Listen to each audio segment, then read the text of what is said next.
immense bonheur. Alléluia. Et dans mon cœur, Alléluia. De chanter Seigneur, Alléluia. Et mon sauveur, Alléluia. Voilà pourquoi je l'adore, Alléluia. Car pour moi tu es mort, Alléluia. Chantons, Alléluia. Alléluia, oui, Jésus est mon sauveur. Alléluia.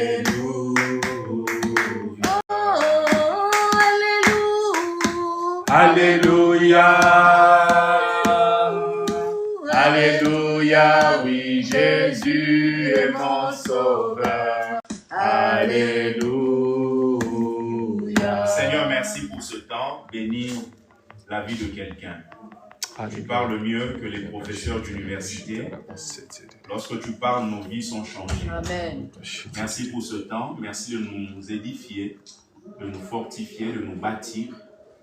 Ta parole est claire et donne de l'intelligence aux simples. Yes. Merci pour tout ce que tu fais, pour tout ce que tu feras. Pour ta gloire, au nom de Jésus, nous avons ainsi prié, nous disons Amen. Amen. Gloire à Dieu. Alors, nous allons partager quelque chose de très important. Je vous prie de noter le thème.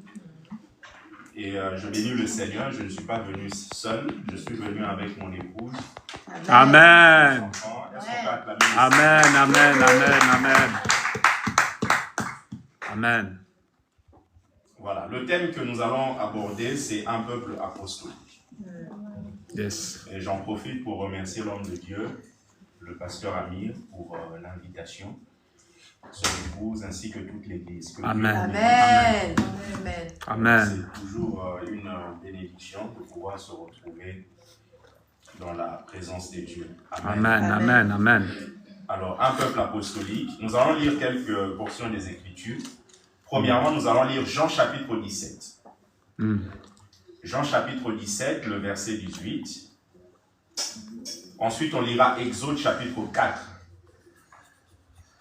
du verset 1 au verset 9. Et on finira avec le livre de Nombres chapitre 2, du verset 1 au verset 2.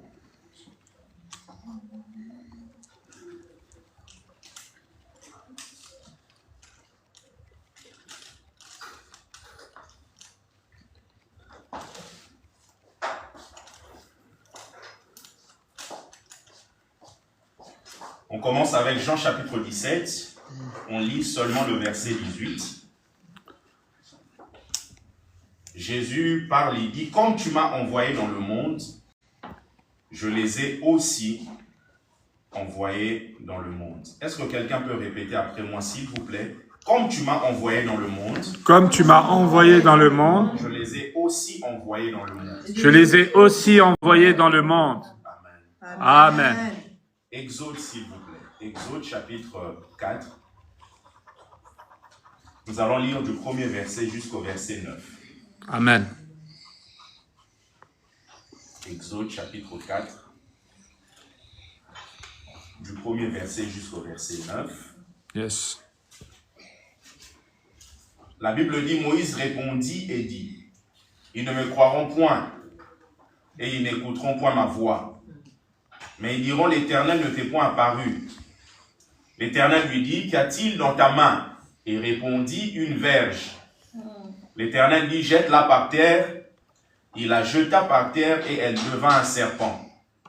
Moïse fouillait devant lui. L'Éternel dit à Moïse, « Étends ta main et saisis-le par la queue. » Il étendit la main et le saisit, et le serpent redevint une verge dans sa main. Amen. C'est là, dit l'Éternel, ce que tu feras, afin qu'ils croient que l'Éternel, le Dieu de leur père, t'est apparu. le Dieu d'Abraham, le Dieu d'Isaac et le Dieu de Jacob. L'Éternel lui dit encore, mets ta main dans ton sein. Et mit sa main dans son sein, puis il la retira.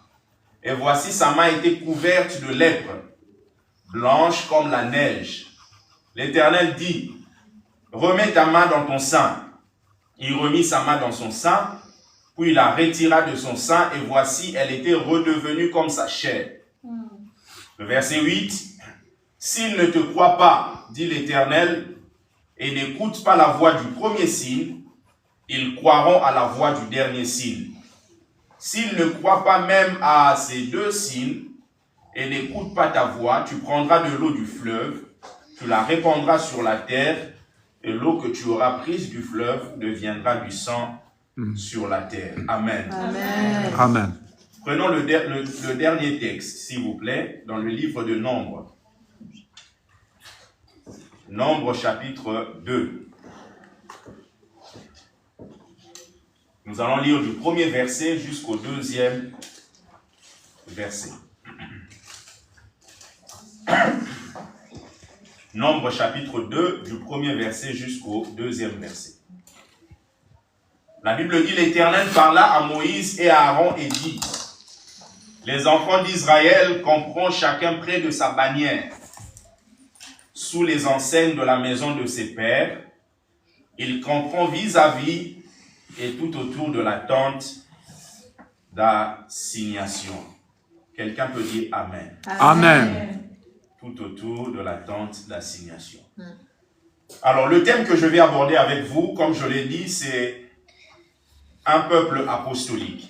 Et nous allons comprendre avec le développement que je vais m'appliquer à faire, comprendre ce que nous entendons par le mot apostolique et voir combien Dieu veut que nous puissions être un peuple apostolique. Amen. Et je bénis Dieu parce que même la modération qui a été faite, l'intervention de l'homme de Dieu qui a commencé par rapport au témoignage qu'il a donné, il a dit qu'avec Dieu, on ne perd jamais. Amen. Avec Dieu, on ne perd pas. Amen. Vous savez, quelquefois, dans notre parcours avec Dieu, on vit tellement des choses et les gens, surtout ceux qui ne connaissent pas le Seigneur, ils ont comme l'impression que nous sommes en train de perdre. Bien aimé, la vie chrétienne n'est pas naturelle. Yes. Se réveiller le matin, travailler toute la semaine, se réveiller, arriver ici à 9h30, bien aimé, ce n'est pas naturel. Yes. Ce n'est pas naturel. C'est la raison pour laquelle, quelquefois, moi au travail, là où dans notre bureau, des fois il y a des collègues, quand on travaille le jeudi, moi je fais tout pour que je puisse terminer avant 17h parce que j'ai culte à partir de 19h. Et des fois je reçois à l'église, donc il faut quitter tôt, y aller et des fois, ils me posent des questions, mais quand tu vas comme ça, tu vas rentrer chez toi à quelle heure? Je dis, chez moi, des fois, j'arrive à 22h. Ils disent, mais c'est pas possible. Le vendredi, tu dois encore être là pour pouvoir travailler. En fait, la vie chrétienne, j'ai compris qu'elle n'est pas naturelle. Si vous voulez mener une vie naturelle, bien aimé, vous n'allez pas expérimenter la vie de Christ. Amen. Christ est une vie surnaturelle. Une vie qui va au-delà de ce qui est naturel. Il a dit qu'avec Dieu, on ne perd pas. On ne perd pas. Regardez Job. Vous connaissez cet homme, Job. Job a perdu beaucoup de choses. Job a perdu des biens, a perdu des richesses. Mais vous allez vous rendre compte que Dieu est venu pour pouvoir restaurer la vie de Job. Amen. Dieu l'a restauré quand? Dieu l'a restauré lorsque Job a prié pour ses amis. Les amis de Job, c'était des gens qui accusaient Job. C'est-à-dire, les amis de Job avaient une certaine théologie qui consistait à dire que lorsque tu souffres, il faut qu'il y ait obligatoirement un péché dans ta vie. Ça veut dire des gens comme ça. C'est-à-dire vous traversez un moment difficile, au lieu de pouvoir vous apporter des solutions, leur question c'est « qu'est-ce que tu as fait ?» Comme si il faut obligatoirement commettre des péchés pour vivre des difficultés. C'est-à-dire que les gens ont du mal à comprendre qu'on peut souffrir avec Christ. Or, il est écrit dans le livre de Philippiens, il nous a fait grâce non seulement de croire en lui, mais aussi de souffrir avec lui. Amen. Yes. C'est-à-dire les amis de Job avaient une théologie qui ne correspondait pas au cœur de Dieu. Ils disaient à Job, mais regarde dans ta vie, il y a forcément quelque chose. Il y a quelque chose qui ne va pas. Il y a quelque chose qui ne correspond pas à ce que Dieu demande. Et Job a perdu des richesses. Job, ses enfants sont même morts. Mais vous allez vous rendre compte que quand vous lisez le livre de Job, Dieu est venu restaurer Job en lui donnant le double de ce qu'il avait perdu. Amen. Dieu lui a donné le double des biens Yes. qu'il avait perdus. Mais la particularité, la nuance, c'est que Dieu ne lui a pas donné le double des enfants. Quand vous lisez, vous allez voir que Dieu lui a donné le même nombre d'enfants qu'il avait. Yes, yes, c'est En vrai. fait, Dieu veut dire à Job, Job, tu es dans un contexte particulier. C'était un contexte de l'Ancien Testament. Et Job était en train de faire le sacrifice pour ses enfants. Cela veut dire que Dieu veut communiquer à Job. Job, tu as perdu des biens. Et comme moi, je donne au-delà de ce que tu peux penser ou imaginer, Alléluia. je te donne le double. Yes. Mais les enfants ne sont pas perdus. C'est la raison pour laquelle je te donne le même nombre. Yes, Afin que yes, ça fasse yes, que yes. les enfants soient réglés par d'autres. Yes. Peut-être qu'il y a quelque chose qui t'a quitté, mais tu n'as pas perdu avec Dieu. Alléluia. Avec l'Éternel, tu gagnes.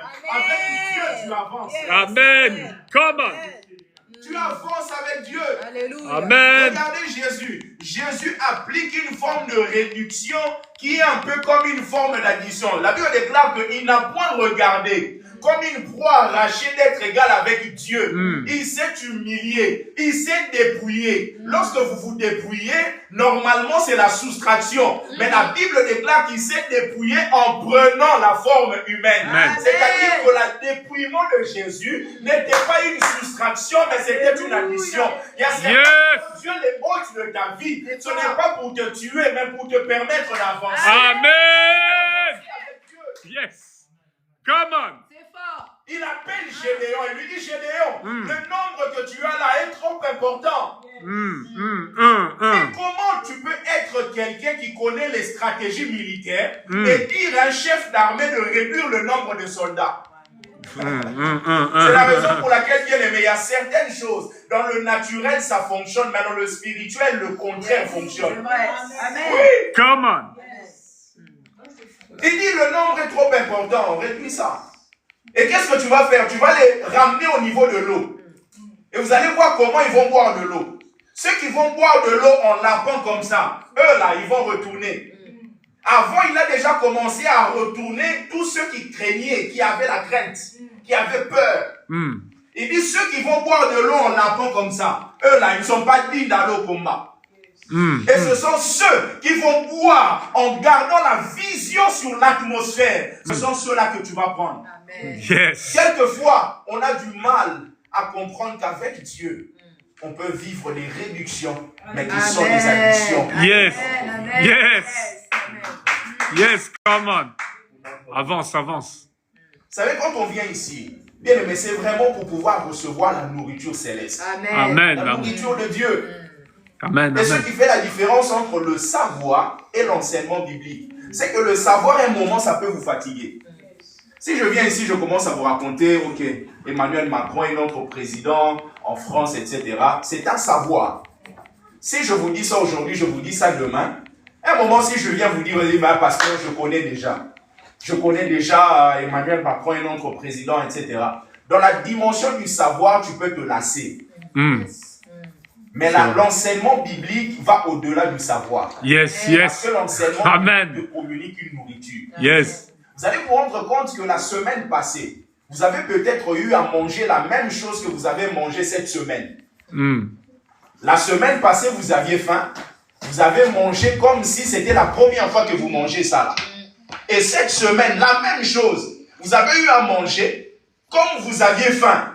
Vous avez mangé comme si c'était la première fois que vous mangez. C'est-à-dire que ce n'est pas un savoir, c'est une nourriture. C'est la raison pour laquelle on peut prendre un texte que vous avez lu 10 000 fois. Mais lorsqu'un orateur se présente ici, vous avez comme l'impression que votre cœur est assoiffé pour pouvoir recevoir ce que Dieu a préparé pour vous. Amen. Pourquoi? Parce que ce n'est pas un savoir. Ce n'est pas l'histoire de dire, oh non, je connais Jean 3, le verset 16. Non. Au moment où Dieu décide que ce soit une nourriture pour ton âme, bien aimé, ça va te nourrir. Amen. Yes, yes. Ça va te nourrir. Vérité. Ça va te nourrir. Psaume chapitre 115, le verset 16, la Bible dit, les cieux sont les cieux de l'Éternel. Mais il a donné la terre au Fils de l'homme. Les cieux sont les cieux de l'Éternel. Et il a donné la terre au Fils de l'homme. Pourquoi? Parce que deux rois ne peuvent pas, bien aimé, régner sur un même territoire. Vous ne pouvez pas avoir deux rois sur un même territoire. C'est la raison pour laquelle Dieu qui est roi, il règne dans les cieux. Et il a voulu que son fils puisse régner quelque part. Mais comme son fils Adam ne peut pas régner avec lui dans les cieux, il faut qu'il puisse créer un autre territoire qui va permettre au fils de pouvoir régner. C'est la raison pour laquelle la terre a été mise en place, afin que Adam, qui est le fils de Dieu, puisse régner sur ce territoire-là. Mais le problème, c'est que Adam a péché, a failli. Et comme Adam a failli, à partir de ce que Adam a fait, nous tous, nous avons été rendus pécheurs. C'est la raison pour laquelle lorsqu'un enfant naît, on ne lui apprend pas à être égoïste. Vous achetez un paquet de bonbons, vous lui donnez 3, et ensuite vous lui demandez un bonbon, il refuse. Il oublie même que vous avez tout le paquet qui est resté dans votre sac. Ça dit que l'égoïsme fait partie de la sémence que nous héritons d'Adam. Et donc, lorsque nous venons en Christ, la nouvelle naissance, Dieu nous conduit à pouvoir aller conquérir un certain nombre de choses. Avec Christ, nous sommes en train de conquérir la nature divine. Amen. Parce qu'à partir de ce que Adam a fait, notre esprit a été éteint. Notre esprit est mort. C'est vrai. Or, c'est à partir de notre esprit qu'on peut adorer Dieu. Amen. L'apôtre Paul dit, lorsque quelqu'un s'accroche à une prostituée, devient avec elle une même chair. Mais si quelqu'un s'accroche à Dieu, devient avec lui un même esprit. C'est-à-dire que l'esprit de Dieu vient au niveau de ton esprit, afin de vivifier ton esprit. Amen. Et que ton esprit soit apte de pouvoir adorer le Seigneur. Amen, amen, amen, amen. Adorer Dieu. Yes. Donc, deux rois ne peuvent pas régner sur un même territoire. Donc, qu'est-ce qu'il faut faire? Il faut créer un autre territoire. Et malheureusement, cet homme a failli. Et en naissant de nouveau, Dieu nous appelle justement à aller conquérir les territoires qui ont été retenus captifs, bien aimés par Satan. Satan a retenu les territoires. Et être un peuple apostolique, bien aimé, c'est la volonté de Dieu. Rappelez-vous de ce texte que nous avons lu au début. Jean chapitre 17, le verset 18. Jésus dit, comme tu m'as envoyé dans le monde, je les ai aussi envoyés dans le monde. Il parle de ses disciples. Il parle à son Père, mais concernant les disciples. Il dit, comme toi, mon Père, tu m'as envoyé, moi aussi, je les ai envoyés. Comme toi, mon Père, comme toi, la source, toi, Abba, tu m'as envoyé, et moi aussi, je les ai envoyés. Alors, notez bien aimé, le verbe envoyer en grec, c'est le mot apostello. Apostello, c'est la mission apostolique confiée à un chef d'armée et à son armée, afin de pouvoir aller conquérir les territoires. C'est-à-dire que lorsque Jésus est en train de dire, comme toi, mon Père, tu m'as envoyé, moi aussi, je les ai envoyés dans le monde. Amen. Il est en train d'employer, bien aimé, des termes apostoliques. Il est en train de montrer combien il est ce chef d'armée qui est censé aller conquérir des territoires. Et maintenant, lui, il recevait la directive de son père qui était sa source. Et lui, il devient maintenant la source des disciples. Il dit aux disciples, vous, je vous envoie aussi afin que vous puissiez aller conquérir des territoires. Donc, c'est important que vous compreniez que chacun d'entre nous doit se positionner comme étant un envoyé. Amen. Donc, un envoyé apostello. Et apostello a donné le mot apostolos, qui signifie apôtre. En fait, l'apôtre dont je vous parle, je ne vous parle pas de l'apôtre seulement dans la dimension d'Éphésiens chapitre 4. Rappelez-vous des 5 dons que Christ a donnés à l'église. On parle de pasteurs, de prophètes, d'évangélistes, de docteurs, mais aussi des apôtres. Donc, je ne parle pas seulement des saints. Pourquoi? Parce qu'on peut être en Christ, ne pas être apôtre selon Éphésiens chapitre 4, mais incarner quand même la dimension apostolique. Amen. C'est la raison pour laquelle Dieu veut que son église soit une église apostolique. C'est-à-dire une église qui voit d'une manière systématique les choses, une église qui voit large, au-delà des 4 murs. Alléluia. Vous ne voyez pas que votre vie. En fait, la satisfaction dans la vie chrétienne vient lorsque vous ne voyez plus votre vie. Vous pouvez voir au-delà de votre vie. En fait, certaines personnes ne reçoivent pas des visions. Pourquoi? Parce que votre regard est fixé sur vous. Oh, yes. Vérité. Ah là là. Amen. Vérité. Apostolos, c'est l'image d'un chef d'armée qui a une mission d'aller conquérir, bien aimé, des territoires. Conquérir des territoires. Dieu veut que son église soit animée, bien aimé, de cette dimension apostolique. Amen. Je prie Dieu que cette église soit une église apostolique. Amen. Que cette assemblée soit une assemblée Au nom apostolique. puissant de Je Jésus. prie Dieu que ta vie soit une vie apostolique. Puissant Je de prie Jésus-Christ. Dieu que ton ministère soit un ministère Au nom apostolique. puissant de Jésus-Christ. Vous n'êtes pas ici pour être un figurant. Vous êtes ici pour accomplir la mission céleste. Amen. Yes, yes, Mission céleste. yes. Dans la vie, Dieu vous conduira dans des voies pour que vous appreniez à interpréter le rêve de certaines personnes. Amen. Amen. C'est exactement ce qu'on retrouve au niveau de l'Église. Lorsqu'on se retrouve ici, c'est parce que Dieu a parlé à quelqu'un. Et à partir de cet homme ou de cette femme, de cette personne, nous nous attachons afin de pouvoir participer à la réalisation de cette vision. Mais vous allez vous rendre compte Amen. que très souvent, plusieurs personnes ne vivent pas la réalisation de leur vision parce qu'elles n'apprennent pas à interpréter la vision des autres. Ah oui, c'est vrai. C'est parce que Joseph a interprété la vision de Pharaon que Joseph a vécu sa propre vision. Amen. Amen. Vous voyez? Oh yes, Ça dit c'est que fort. Moi, je suis pasteur de l'église, j'ai des fils que j'encadre. Ça dit que lorsqu'ils sont à l'église, ils sont en train de travailler, ils travaillent pour que la vision que Dieu m'a donnée puisse se réaliser au niveau de l'église. Exact. Pendant qu'ils sont en train de travailler, ils interprètent ma vision que j'ai reçue du Seigneur.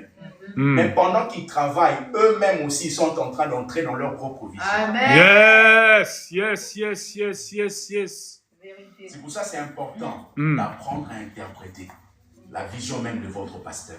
Vous savez, il y a des gens de foi qui sont tellement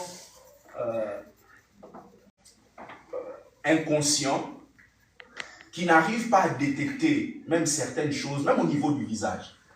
Vous savez, quelqu'un qui arrive à interpréter le songe, la vision, c'est quelqu'un qui arrive à voir au-delà de ce qui est dit.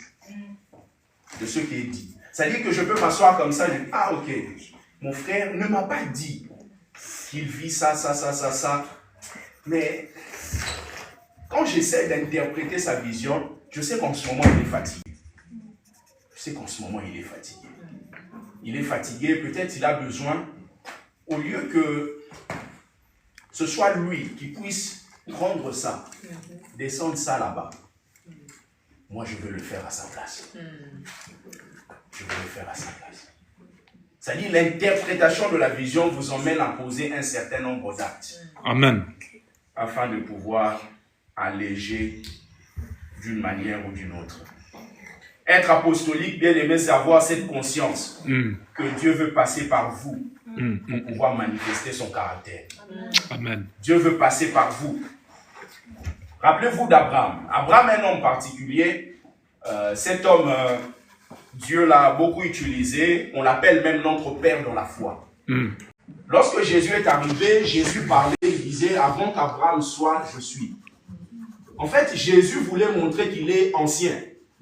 Or, lorsque vous cherchez à démontrer que vous êtes ancien, le chemin le plus simple, c'est de commencer avec le premier homme. Si vous voulez montrer que vous êtes vraiment ancien, il faut commencer avec Adam. Parce que si vous commencez avec Abraham, avant Abraham, il y a eu des gens. Pourquoi Jésus ne parle pas d'Adam? Il peut dire clairement, avant qu'Adam soit, je suis. Comme ça, on sait qu'avant tous les hommes, Jésus était déjà. Mais lui, il ne prend pas Adam, il prend Abraham. Pourquoi? Parce que le début d'Adam, c'est le péché. Mais le début d'Abraham, c'est tout le projet de la rédemption. C'est à partir d'Abraham que tout ce projet a commencé à prendre forme. Et maintenant, cet homme Abraham, un jour, la Bible déclare qu'il est allé auprès de ce roi de Guérard. Et ce roi de Guérard a essayé de prendre sa femme.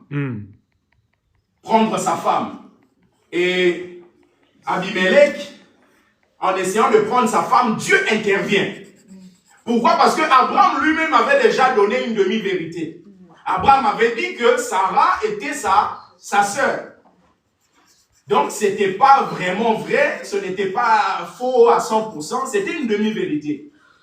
Et maintenant, Dieu se rend compte que ce roi de Guérar est en train de chercher à prendre la femme de son serviteur. Et Dieu intervient.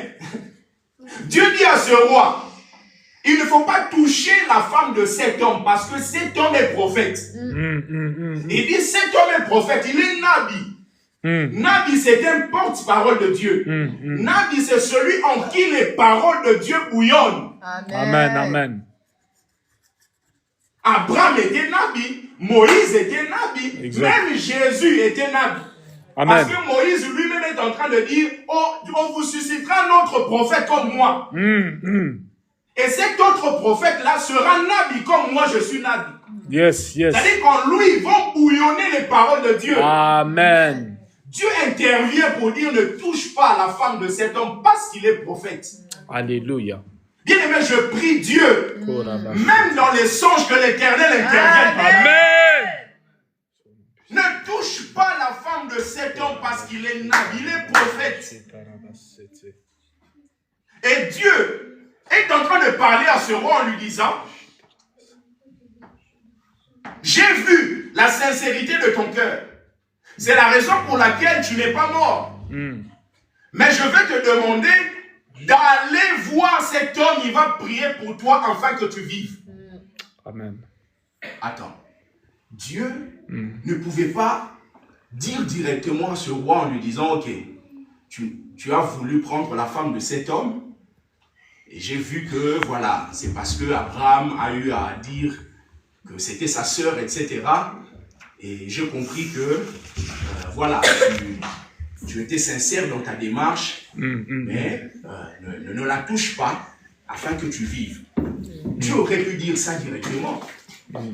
Mais Dieu dit à cet homme d'aller voir Abraham, afin que Abraham puisse prier pour lui. Cela nous montre que Dieu veut nous utiliser pour que nous puissions manifester son caractère. Amen. Manifester son caractère. Dieu veut utiliser Abraham. C'est pour ça que quelquefois on dit, mais Seigneur, pourquoi toi-même tu ne viens pas, tu me dis, pourquoi tu me dis d'aller voir la sœur qui est là-bas, pourquoi tu me dis d'aller voir le pasteur pour qu'il prie pour moi, Seigneur, tu ne peux pas me guérir directement. Bien aimé, Dieu est roi. Et en tant que roi, il est souverain. Yes, yes. Il peut vous emmener dans des voies. Vous-même, vous regardez, vous dites, mais c'était plus simple d'aller là. C'est la raison pour laquelle Naaman, quand il arrive devant le roi, le prophète Élisée, le prophète Élisée ne sort même pas. De là où il est en train de dire, ok, dites-lui qu'il aille là-bas, qu'il se jette 7 fois dans le Jourdain. Vous imaginez que vous veniez au culte, vous venez ici, le pasteur reçoit le mercredi après-midi. Vous arrivez, vous garez votre voiture et vous voyez un frère de l'église en bas. Vous dites, ah non, je suis venu voir le pasteur. Attends, je vais voir s'il est occupé ou pas. Tu montes, tu vois le pasteur. Il dit, non, je connais son cas. Dis-lui d'aller se jeter à la Seine là. D'aller se jeter 3-4 fois. Je vais dire, mais il n'est même pas sorti pour me voir. Il n'a même pas salué. Et je ne sais même pas si le dimanche d'après tu vas venir à l'église. Non, je ne comprends pas. Il ne va pas me manquer du respect comme ça. Moi non. Bien aimé, à un moment donné, il faut avoir la vision de Dieu. Amen, amen, amen. Quelquefois, les gens ne savent pas ce qu'ils veulent. C'est Il y vrai. a des choses, parfois, il faut laisser les tralala à côté. Vous visez votre objectif. Yes, yes, yes, Moi, yes. mon objectif, c'est que je sois guéri. Amen. Si on me dit d'aller me jeter 7 fois, au moment où ça vient de Dieu, mais je ne vais pas chercher des choses tout autour. Exact. Il commence même à comparer les mères. Il dit, mais il n'y a pas ça, il n'y a pas ça, il n'y a pas ça. Mais on te dit que tu ailles là-bas. Mais pourquoi si on me dit, d'aller à la piscine de Gani, pourquoi je ne peux pas aller à la piscine de Chêne? Bien aimé, on t'a dit à Gani, va à Gani. Dieu t'a dit d'aller là-bas, va là-bas. Come on. Parce que c'est le moyen que Dieu a tracé pour ta bénédiction. Amen. Exact. Nous voulons faire par notre sagesse, par notre intelligence. C'est la raison pour laquelle nous nous cognons à chaque fois. La miséricorde de Dieu va passer par l'intercession d'Abraham. Abraham va prier pour cet homme. Alors que Dieu pouvait le faire. Mais Dieu prend plaisir d'associer Abraham au projet de la manifestation de son caractère. Amen, amen, amen. C'est la raison pour laquelle Dieu, bien aimé, les gens qui sont dans ton travail là, Dieu peut les guérir de là où il est, Dieu là. Il peut les guérir. Mais vous allez vous rendre compte que plusieurs restent avec leur maladie. Pourquoi? Parce que Dieu prend plaisir de passer par toi afin que son caractère soit manifesté. Yes, yes, yes, yes, yes, yes, yes. Son caractère soit manifesté. Si quelqu'un d'entre vous est malade, qu'il appelle les anciens, les anciens vont faire quoi? Vont imposer les mains en loignant d'huile. Est-ce que toi-même chez toi, tu ne peux pas mettre l'huile? Pourquoi Dieu te demande d'appeler les anciens? Qu'est-ce que les anciens vont faire que toi tu ne peux pas faire? Vous allez vous rendre compte que le problème, ce n'est pas dans la manière de faire. Le problème, c'est au niveau de l'alliance que Dieu a établie et au niveau de la volonté de Dieu par rapport à ce principe. Amen, amen, amen, amen, amen, exact. Oui. Vérité. Il y a certaines choses que tout le monde peut faire. Personne n'a été trouvé digne d'ouvrir le livre. Tout le monde peut ouvrir le livre. Exact. Mais est-ce que tout le monde est digne? On peut avoir la capacité, mais pas la dignité. Dieu veut passer par toi. Amen. Afin de pouvoir manifester son caractère. Amen. Amen. L'apôtre Apostolos, Amen. bien aimé, devait faire 3 choses. Je vous prie de noter rapidement. La première des choses que l'apôtre devait faire, c'est de pouvoir envahir les territoires. Envahir les territoires. Envahir les territoires. Les territoires peuvent être des endroits physiques ou des endroits spirituels. C'est la raison pour laquelle c'est important que vous compreniez en Christ. Dieu dépose en vous la pensée apostolique afin que vous puissiez aller envahir les territoires. Il faudrait que vous puissiez, bien aimé, annoncer la parole, annoncer l'évangile. Mais au-delà de ce que vous pouvez annoncer, il faudrait que votre vie soit un message. Amen. Vous avez des territoires à conquérir. Vous savez, lorsque le peuple d'Israël a quitté l'Égypte, il devait aller conquérir Canaan. Et pour aller conquérir Canaan, il devait être fort, il devait être déterminé. Et une fois qu'ils ont commencé à conquérir, Dieu a fait la répartition des territoires.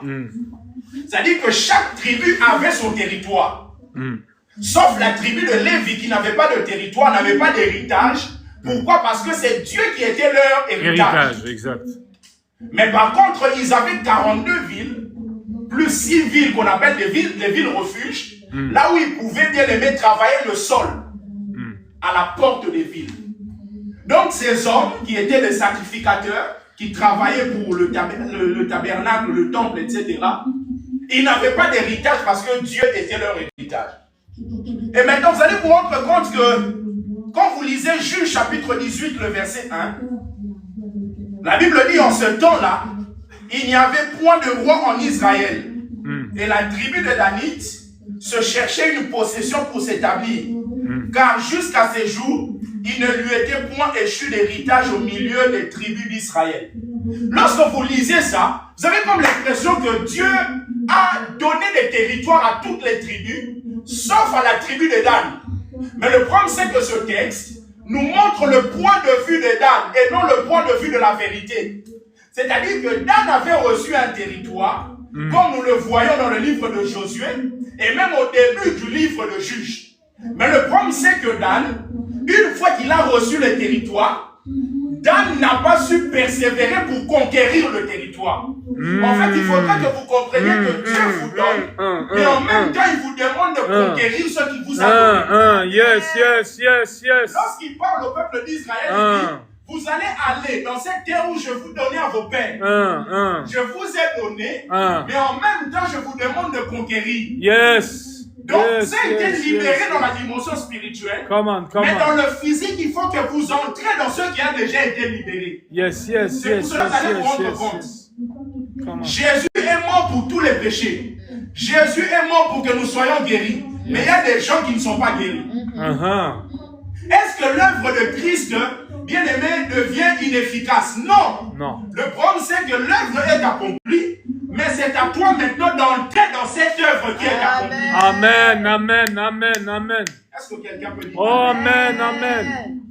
Amen. Juge chapitre 1, le verset 34. La Bible dit, les Amoréens repoussèrent dans la montagne les fils de Dan. Et les fils de Dan, et ne les laissèrent pas descendre dans la plaine.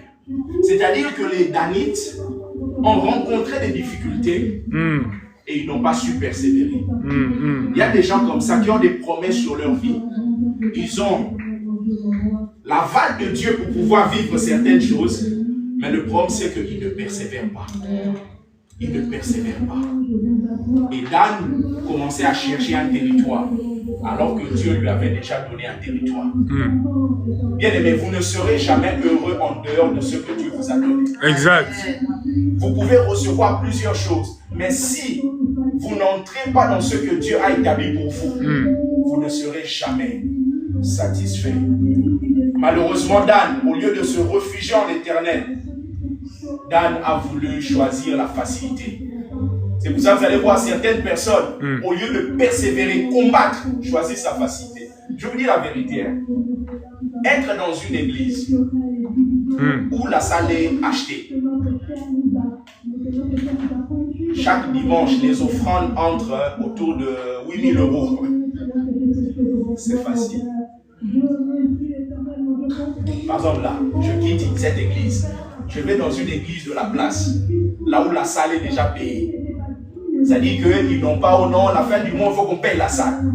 Les offrandes qui entrent, ce sont juste pour les besoins de l'église. Bien aimé, c'est beaucoup plus simple. C'est beaucoup plus dur d'être dans un endroit où si tu ne donnes pas ton 50 euros, la salle ne sera pas payée. Yes, c'est vrai. Qu'est-ce que font les gens? Yes. Les gens quittent là où c'est un peu dur. Choisissent la facilité. Choisissent la facilité. Yes, yes, vérité. Alors que Dieu peut-être les veut là où il y a des difficultés. Yes. Je me rappelle un jour, dans notre église, là où j'ai appris beaucoup de choses. Je suis allé pour la première fois, on m'a invité. J'arrive comme ça, il y avait deux salles. Et maintenant, il y avait la salle à droite, il y avait la salle à gauche. Lorsque je suis arrivé, je suis entré dans la mauvaise salle. Et lorsque je suis entré, la salle était pleine. Il y avait des chantres, il y avait tous les instruments étaient là. Je suis arrivé, on m'a donné la place, je me suis mis. C'était bien, c'était vraiment correct. Mais à un moment, je me suis dit, mais c'est pas possible, c'est pas ici que je dois être. On ne m'a pas invité ici. Et j'appelle maintenant une protocole. Je lui dis, mais il n'y a pas d'autres églises ici, là. Et la sœur me dit, mais non, tu es à l'aise ici. Il y a beaucoup de jeunes comme toi. Mais tu es bien. Moi, je dis, non, ce n'est pas le problème d'être bien. Moi, je veux être là où j'ai reçu l'invitation parce que je sens que c'est là-bas que je dois être. Amen. Elle cherche à me convaincre, elle cherche à me convaincre. Et j'ai insisté tellement. Et à un moment, elle me dit, oui, mais en face, il y a une église, mais je ne sais même pas s'ils ont déjà commencé. Je dis, ok, je prends ma Bible, je sors. En entrant dans l'autre salle, bien aimé, j'arrive, je vois le pasteur qui joue au tam-tam. Je vois la femme du pasteur qui modère. Je vois leur fille aînée qui est en train de jouer, en train de déambuler, de marcher à gauche, à droite. Et il y avait un frère qui était au fond. Le pasteur joue au tam-tam, il transpire. La femme ici est en train de prier, etc. Et quand tu entres là, tu as comme ça quand tu te dis, mais qu'est-ce que tu es venu faire ici? Tu as quitté un lieu là où tout est bien. Et toi, tu viens là. Je vous dis que la plupart, une grande partie des choses que je fais maintenant, j'ai appris là-bas. Amen. Yes. Parce qu'avec Dieu, c'est important de pouvoir suivre la nuée. Amen. Là où Dieu Amen. vous conduit. Amen, amen. Là où Dieu vous conduit. Amen. Ne choisissez pas la facilité. Et là-bas, ce n'était pas facile. Chaque samedi, j'avais deux fois des DST de 4 heures. Une fois que je finis, j'étais à Paris dans le 6e arrondissement. Je descends jusqu'à Juvisy pour aller évangéliser. On évangélise pendant 2-3 heures. Pourquoi? Parce qu'on voulait travailler pour que l'œuvre de Dieu avance. Amen. Je me rappelle un jour, mon pasteur, on avait une prière en ligne. Il devait diriger, mais il a eu un problème. Il m'appelle, la prière commence à 21h. Non, à cette époque, ça commençait à 22h jusqu'à 23h. Lui m'appelle à 21h45 pour me dire qu'il ne peut pas conduire et si je peux prendre. Allô, pasteur, je suis dans le métro. Il me dit, Rodin, tu es où? Je suis en train de rentrer à la maison. Il me dit, mais si tu peux prendre la conduite de la prière de ce soir. Je lui dis seulement, ok papa, c'est ce que je fais. Je sais que de là où je suis, j'étais au métro 4, jusqu'à Saint-Sulpice, là où j'habitais. Je vais arriver peut-être à 22h15. Certains vont se connecter à 22h, vont se déconnecter, et peut-être c'était leur jour de visitation. C'est ce que je fais. La station d'après, je descends. Je choisis un lieu calme. Je me mets. J'intercède pendant 3-4 minutes. Et après, je commence à conduire la prière. C'est-à-dire que pendant que je conduis, toutes les mamans qui entrent, tous les papas qui entrent, les jeunes, et ils pensent que je suis chez moi. Je conduis la prière, on finit à 23h, je redescends pour pouvoir prendre mon métro et rentrer chez moi. Et des fois, quand je fais ça, le pasteur là-bas n'est même pas au courant. Si c'était certaines personnes, hey, pasteur, je suis dans le métro, pasteur, je suis... C'est-à-dire que j'apprenais à interpréter la vision. Amen. Amen.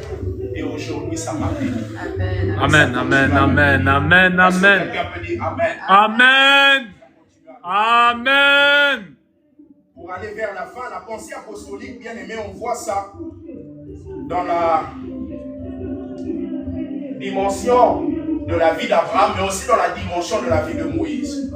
Vous savez, Abraham, comme nous l'avons vu, et comme nous l'avons vu avec Dan, Dan avait des promesses, mais Dan n'a pas su, bien aimé, persévérer pour pouvoir hériter ces promesses-là. Et c'est important que vous puissiez apprendre, bien aimé, à persévérer avec Dieu. Amen. À persévérer avec le Seigneur. C'est vraiment important. C'est vraiment important. C'est-à-dire que Dieu avait donné le territoire à Dan. Et du point de vue de Dieu, c'était déjà fait. Yes, yes. C'est la raison pour laquelle la plupart des prophéties dans l'Ancien Testament sont au passé. Parce que l'hébreu classique n'est pas comme le français. Vous avez le passé, le futur, le présent et le futur. Dans l'hébreu classique, vous avez le parfait, c'est-à-dire que c'est accompli. Et vous avez l'imparfait, ça signifie que ce n'est pas encore accompli. Maintenant, la plupart des prophéties dans l'Ancien Testament sont au parfait.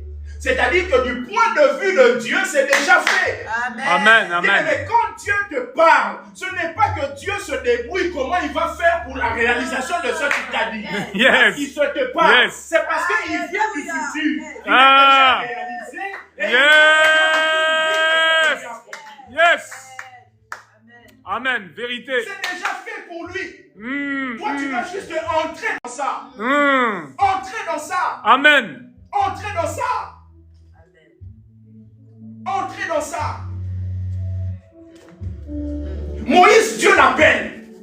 L'objectif de Dieu, c'était que Moïse aille conquérir. Faire sortir le peuple d'Israël. Sa mission, ce n'était pas de faire entrer le peuple d'Israël en Canaan. C'était de faire sortir. Pourquoi? Parce que vous ne pouvez pas conduire les gens là où vous-même vous n'êtes pas arrivé. C'est vrai, c'est vrai. Moïse n'est jamais arrivé en Canaan. Lorsque Moïse a envoyé des espions, il y en avait 12. Et parmi les 12, il y avait Josué et Caleb. C'est-à-dire que Josué avait déjà piétiné Canaan. C'est la raison pour laquelle il était habilité à pouvoir prendre le peuple d'Israël et les introduire en Canaan. Amen, amen. Mais après, Moïse ne pouvait pas le faire. Yes, come on, avance. Mais avant, Dieu avait dit à Moïse, Moïse, là où tu es au Horeb, va sentir mon peuple, afin que mon peuple vienne m'adorer, me célébrer ici. Pourquoi? Parce que toi, tu as déjà piétiné au Horeb. Bien aimé, tu es maman. Ne pense pas que tes enfants feront juste parce que tu as dit. Les enfants vivront parce que toi, tu as déjà vécu. Amen. Tu veux que tes enfants vivent dans l'obéissance. Toi-même, sois déjà obéissant au Seigneur. Amen. Certaines choses, nous avons besoin de les vivre afin de pouvoir les communiquer aux autres. De les communiquer aux autres. Amen.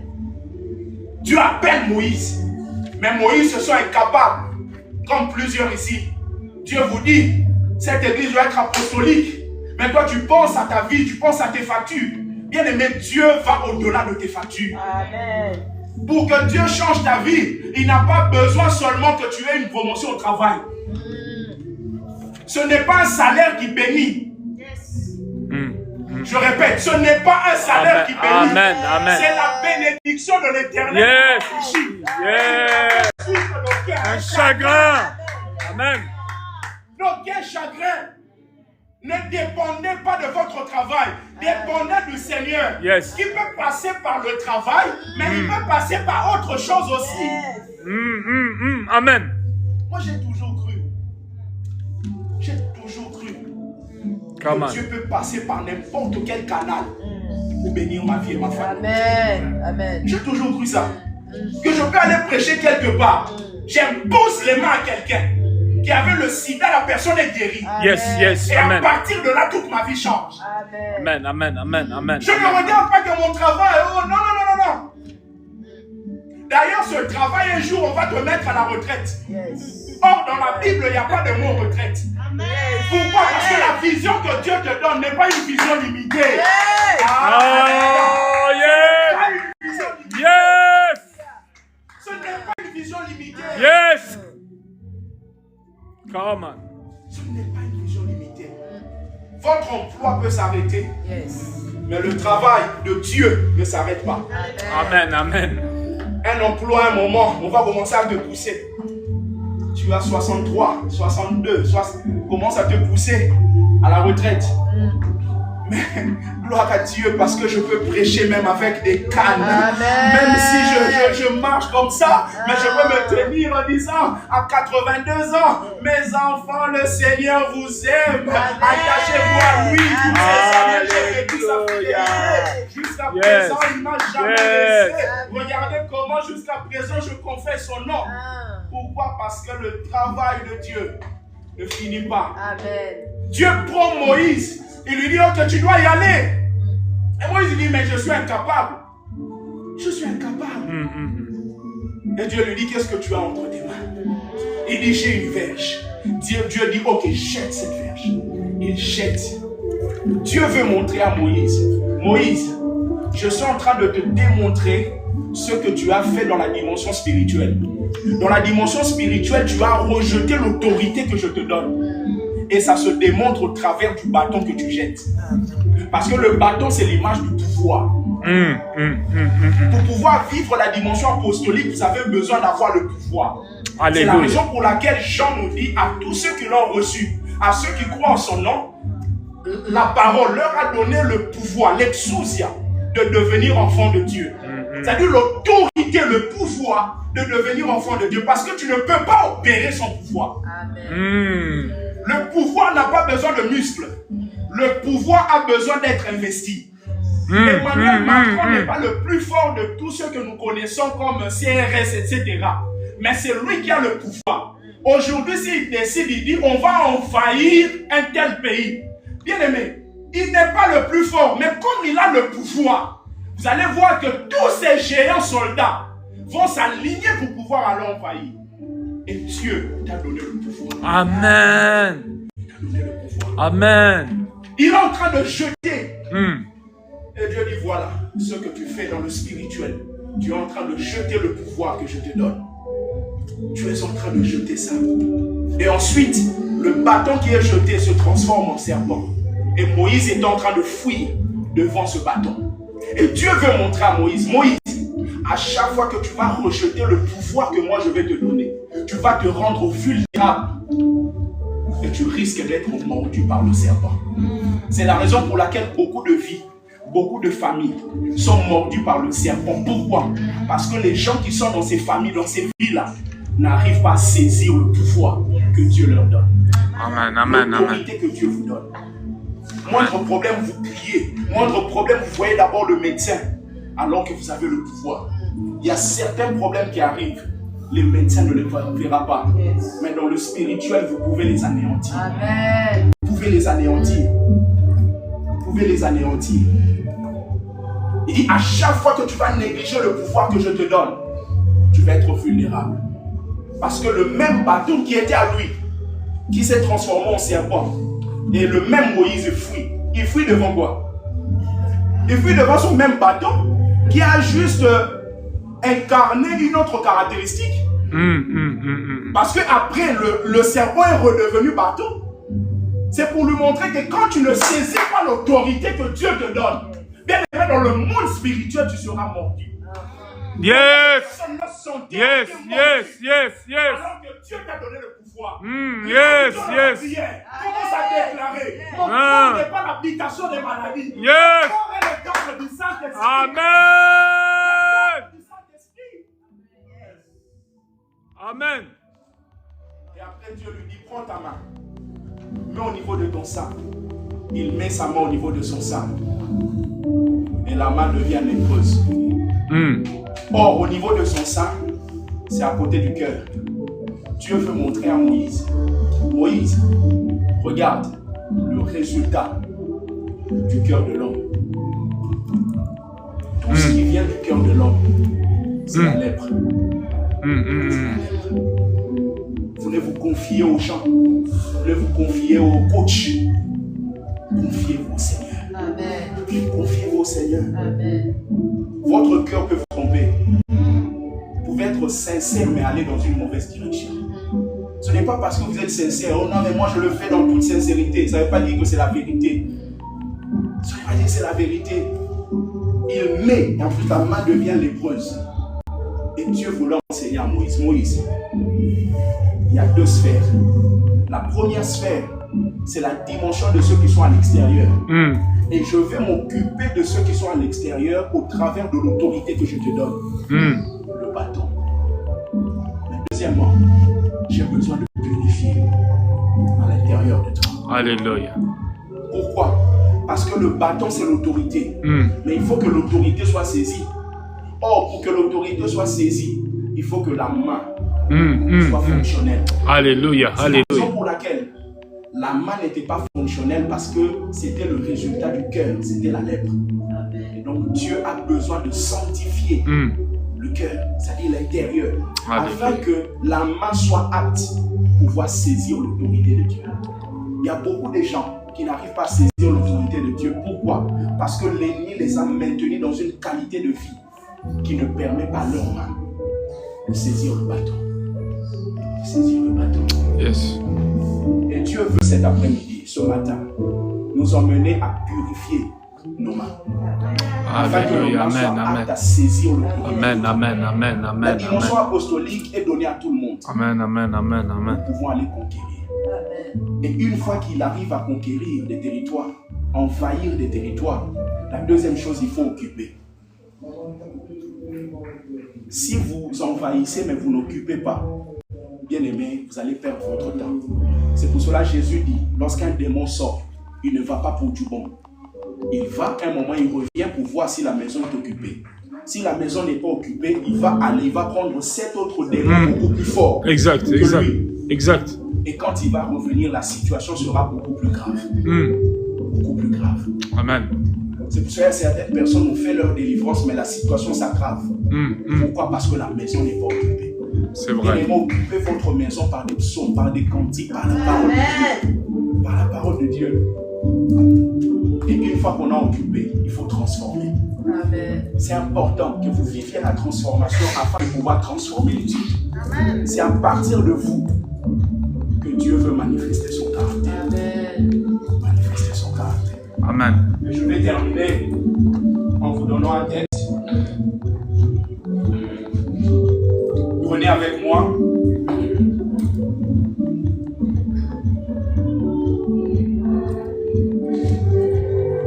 Nombre qu'on a lu, chapitre 2, verset 1 au verset 2. Vous allez voir que Dieu demande à Moïse de faire le dénombrement.